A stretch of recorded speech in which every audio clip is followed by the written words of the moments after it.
Comment retrouver un acteur à partir de son GUID dans le level séquence avec C++ dans Unreal? Parce que c'est quelque chose que j'ai pas couvert dans toutes les vidéos précédentes et quand je suis arrivé pour retrouver mon acteur, j'étais pas capable. Donc, on est parti. Donc, comme d'habitude, nous voici dans un nouveau header file et aujourd'hui, on va avoir deux petites fonctions. Donc, je vais descendre un tout petit peu et notre première fonction va nous permettre de retrouver tous les GUID de tous les acteurs qui se trouvent dans le level séquence en ce moment. Donc, get all GUIDs from level séquence, on lui passe le path du level séquence dans lequel on veut chercher. Et la fonction va nous retourner toute la liste de tous les GUID qui sont à l'intérieur du level séquence.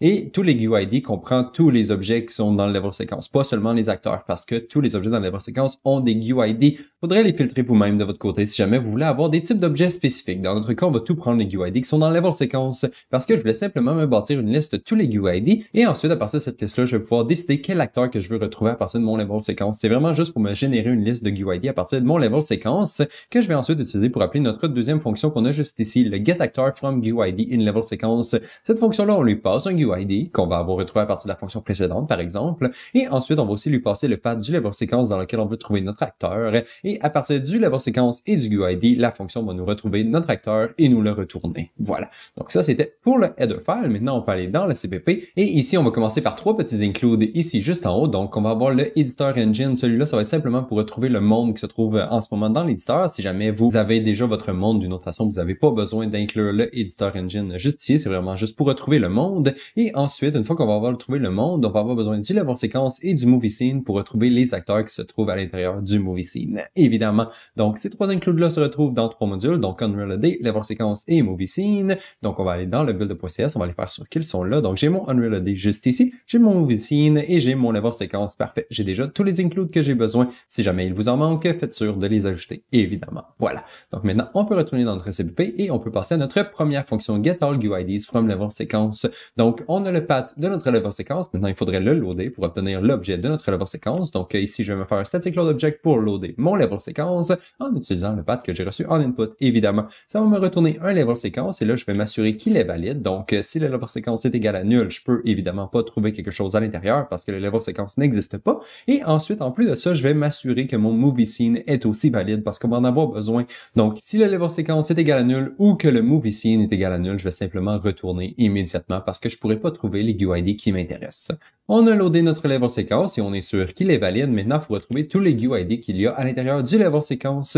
Comme les GUID ne sont pas enregistrés en tant que GUID dans le level séquence, on va avoir besoin de se créer une petite variable juste ici et on va la populer en utilisant tous les bindings qui sont à l'intérieur du level séquence et on va les storer à l'intérieur de notre liste de GUID qu'on a juste ici. Donc, on a notre liste de GUID qui est prête à recevoir des GUID, évidemment, et ensuite, on va pouvoir looper à l'intérieur de tous les bindings qui sont à l'intérieur du movie scene qui est à l'intérieur du level séquence. Donc, level séquence, get movie scene, get bindings, ça va nous donner tous nos bindings et à partir de nos bindings, maintenant, on peut retrouver le GUID. Donc, binding.getObjectGUID, ça va nous retourner le UID qu'on va pouvoir stocker à l'intérieur de notre petit array qu'on s'était créé précédemment. Donc voilà, maintenant on devrait avoir une liste de GUID qui est populée avec toutes les GUID qui se trouvent à l'intérieur du level séquence et on peut évidemment la retourner à l'utilisateur parce qu'on a terminé notre fonction. Donc ça a été un succès et voici nos GUID. Voilà, ça c'était simple, c'était pour notre première fonction. Maintenant on peut passer à la deuxième. Donc je vais descendre juste ici. Donc getActor from GUID in level séquence. Donc même chose. On commence avec le path du level séquence et nous, il faut loader le level séquence associé. Donc, c'est ce que je vais faire juste ici. Static load object, on load le level séquence en utilisant le path et on le cast en uLevel séquence. Ça nous donne notre level séquence. Je m'assure qu'il est valide, évidemment. On n'a pas besoin du movie scene cette fois, donc je vais juste m'assurer que le level séquence est valide et ça va être suffisant. Mais par contre, on va aussi avoir besoin du monde parce que si on veut retrouver un acteur, notre acteur est obligé d'être dans un monde et pour être capable de regarder à l'intérieur du level séquence et regarder nos acteurs dans la scène et les comparer entre les deux, on va avoir besoin des deux. On va avoir besoin de la scène et du level séquence. Donc ici, je vais obtenir le world qui se trouve dans l'éditeur parce que j'ai pas d'autre façon d'obtenir le world pour l'instant. Donc, si mon éditeur est valide, je vais obtenir le world qui se trouve à l'intérieur de l'éditeur. Sinon, je vais simplement le setter à nul. Et si jamais le world est égal à nul, je vais retourner immédiatement parce que je ne serai pas capable de trouver un acteur à l'intérieur du world parce que le world n'existe pas. pas. Voilà. Donc là, on sait que le level séquence est valide, on sait que le world est valide, maintenant on peut commencer à retrouver nos acteurs. Et pour pouvoir faire ça, on va avoir besoin de se faire une petite variable qui va recevoir tous les bindings associés à notre GUID dans le level séquence. Évidemment, dans la majorité des cas, il va en avoir juste un parce qu'il y a un GUID par binding, mais peut-être que, je sais pas trop dans quel cas, ça pourrait arriver, vous pourriez avoir plusieurs objets pour le même binding. Dans notre cas, aujourd'hui, on va avoir seulement un objet par binding, donc ça devrait pas causer de problème. Donc, on se crée une petite variable ici qui est une liste d'objets qui se retrouve dans level séquence. La variable est un petit peu étrange, il faut un t-inline allocator et avoir un petit 1 entre crochets juste ici. Ça va nous donner notre objet, c'est la façon que ça fonctionne, faut faire avec. Et donc, on a notre petite variable et notre variable va se faire populer lorsqu'on va appeler cette fonction-là juste ici. Donc, à l'intérieur du level séquence, on appelle la fonction locateBoundObjects.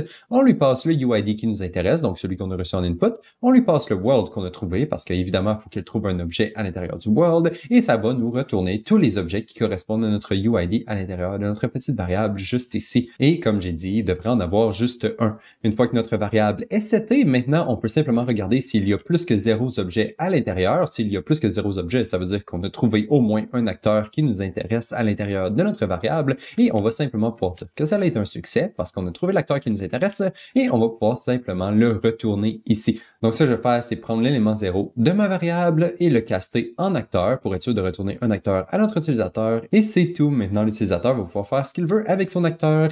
Mais par contre, si jamais on n'avait pas trouvé d'objet dans la liste, on va simplement dire qu'on n'a pas été capable de trouver un acteur qui correspond à notre UID et retourner null pointeur à notre utilisateur. Et c'est tout. Maintenant, c'est le temps d'aller dans Unreal pour tester tout ça. Et me voici donc dans Unreal, dans ma petite scène simple avec deux petits warriors à l'intérieur. Et pour chacun de mes warriors, j'ai une track dans level séquence. Évidemment, j'ai un binding parce que si je veux être capable de les retrouver, il faut qu'il y ait un binding dans level séquence. Donc, j'ai un binding pour mon warrior 1 et mon warrior 2. Les deux ont une track de transform qu'on va utiliser un petit peu plus tard dans la vidéo. Donc, voilà. J'ai mes bindings dans mon level séquence qui est juste ici. Et j'ai aussi une interface qui va me permettre d'appeler mon code comme habituellement. Donc, voilà, mon petite interface super simple. J'ai le pad de mon level séquence qui est juste ici. Et quand je clique sur getActor, ça va appeler nos deux fonctions qu'on a créées aujourd'hui. On a juste un bouton et ça va être suffisant. Donc, si je vais dans le graphe, on va voir à quoi ça ressemble. Donc, quand je clique sur mon bouton, je commence par obtenir tous les GUID de tous mes objets qui sont dans level séquence. Donc, get all GUIDs from level séquence. Je lui passe le path du level séquence, évidemment, le path qui est écrit dans mon interface. Et si jamais ça a été un succès, je vais continuer avec ma deuxième fonction, le getActor from GUID in level séquence. Cette fonction, même chose, on lui passe le même level séquence, évidemment, parce que c'est ce qui a fonctionné pour la première fonction, on va utiliser le même path. Donc, je lui passe le même path ici. Et ensuite, je vais lui passer un GUID random dans ceux que j'ai reçus à partir de ma première fonction. Donc, ça peut être le premier warrior ou le deuxième warrior, vu que c'est les deux seuls objets qui sont à l'intérieur de mon level séquence en ce moment. Je prends un objet random et ensuite, je vais essayer d'obtenir l'acteur qui correspond à cet objet-là. Je vais écrire l'information dans l'interface si ça a fonctionné ou non. Et ensuite, ce que je vais faire, si ça a fonctionné, pour qu'on puisse avoir un feedback visuel que ça a fonctionné et qu'on a bien reçu notre acteur à partir du level séquence, ici, je vais prendre mon acteur et je vais faire un set actor location. Donc, je vais le déplacer dans le monde. La position que je vais setter, ça va être 0, 0, 0. Donc, je vais le recentrer dans le monde. Et c'est pour ça que ma track de transform sert à quelque chose dans le level séquence, c'est qu'on va pouvoir le replacer à sa place une fois qu'on va l'avoir déplacé dans le monde en cliquant sur notre petit bouton dans l'interface. Voilà, donc on prend tous les GUID dans le level séquence, on en prend un random à l'intérieur de ça, on prend l'acteur qui correspond à ce GUID-là et on le déplace dans le monde pour qu'on ait un petit feedback visuel que ça a bien fonctionné. Voilà, on va aller voir si ça fonctionne. Donc, je vais rouler mon InStartIt widget juste ici. Et ensuite, si je clique sur mon bouton getActor dans mon level séquence, évidemment, ça va prendre un de mes deux acteurs et ça va le déplacer au centre du monde. Et voilà, ça a bien fonctionné. Maintenant, je vais scrub, ça le replace à son endroit précédent. Et ensuite, juste pour faire sûr que c'était pas juste celui que j'avais sélectionné, je vais refaire getActor. Ah, ça a pris l'autre cette fois. Je peux rescrub, ça le replace. getActor, ah, ça a repris le premier. getActor, ah, ça a pris le deuxième aussi. Et voilà, donc on peut l'essayer plusieurs fois, faire sûr que ça fonctionne bien. Ah, getActor, ah, ok, voilà. Donc, on voit que ça fonctionne bien. Je suis capable d'obtenir mes acteurs par ce du level séquence. C'est sûr que là, c'est instable parce que je l'ai fait random, mais vous, évidemment, vous pouvez ajouter plus de logique pour faire sûr que vous avez obtenu le bon acteur. Et voilà, ça va être tout pour la vidéo d'aujourd'hui et on se revoit dans la prochaine. Bye bye!